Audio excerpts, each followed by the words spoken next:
For 20 years, the MQ-9 Reaper has been the primary tool for long-range surveillance. It was designed to function as a persistent observer, capable of loitering over a target area for 27 hours straight before executing a precision strike. To maintain that level of endurance while carrying a heavy mission payload, the aircraft uses a 950 horsepower turboprop engine to power a 66-foot wingspan. Its primary lethality comes from combining the multi-spectral targeting system, a suite of infrared and daylight cameras, with up to 8 laser-guided Hellfire missiles. That level of precision and flight endurance carries a high price. A fully equipped Reaper costs the U.S. taxpayer roughly $34 million. For decades, the military accepted that cost. The Reaper was the ideal platform for a specific environment, one where the U.S. enjoyed total air superiority and could hover over targets for days without the risk of being intercepted. On the morning of March 14, 2023, a Reaper took off from a Romanian airbase for a routine mission. It was operating in international airspace over the Black Sea, southwest of Crimea, with its transponder turned off. During the flight, the drone was intercepted by 2 Russian Su-27 fighter jets, which began a series of aggressive, close proximity maneuvers. The Russian pilots repeatedly dumped jet fuel directly onto the Reaper.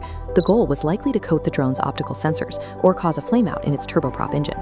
The encounter ended when one of the jets struck the Reaper's rear propeller. The collision bent a propeller blade, making the aircraft unflyable. Because the drone was crippled, U.S. operators executed a remote software wipe to prevent Russia from recovering sensitive data. They then glided the aircraft into international waters, where it sank in 5,000 feet of water. This incident highlighted a structural vulnerability in the Reaper's design. Because it lacks air-to-air radar, defensive flares, or the maneuverability to evade a fighter, a $34 million strategic asset can be forced down without a single weapon being fired. The Black Sea collision was a symptom of a much larger global trend. In recent years, the aircraft has struggled to survive in any airspace where the adversary can shoot back. Combat losses have mounted across Yemen and Iraq, with dozens of Reapers shot down by Iranian forces and Houthi rebels. The problem is technical.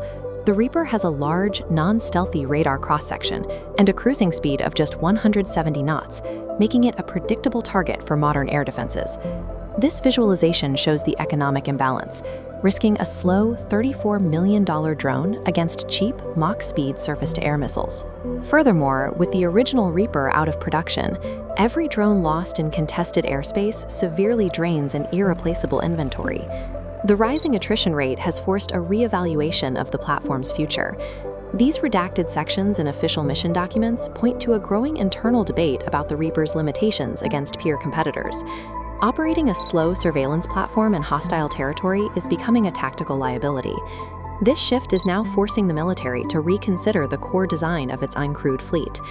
General Atomics responded to these challenges by evolving the platform into the MQ-9B SkyGuardian and SeaGuardian. The B variant features an expanded 79-foot wingspan and aerodynamic refinements that increase flight endurance to over 40 hours. It also includes automated takeoff and landing systems. These upgrades allowed the MQ-9B to become the first military drone certified to fly alongside commercial traffic in civilian airspace. The SeaGuardian variant specifically expands these capabilities to the subsurface level. By carrying 4 underwing pods, it can dispense a network of 80 sonobuoys to track and triangulate submarine positions from the air. While the MQ-9B is more versatile, it does not address the core issue of survivability. It remains a slow, non-stealthy aircraft that is still vulnerable to advanced anti-aircraft systems. As a result, the Air Force has moved away from the idea of an invincible drone. New requirements for the Reaper's successor prioritize a platform that is cheap enough to lose in high-threat missions. This strategy is Attritable design. Instead of one expensive aircraft, the military wants a fleet of low-cost drones built for 100 missions. Using an open architecture system, ground crews quickly swap out specialized sensors or strike packages based on mission needs, avoiding single-purpose aircraft. To achieve this lower price point, the military is accepting a reduced 20-hour flight time, prioritizing production volume over individual endurance. The future of drone warfare is shifting towards expendable, adaptable swarms. These are assets that commanders can risk on dangerous missions, knowing the mission objective is more valuable than the machine.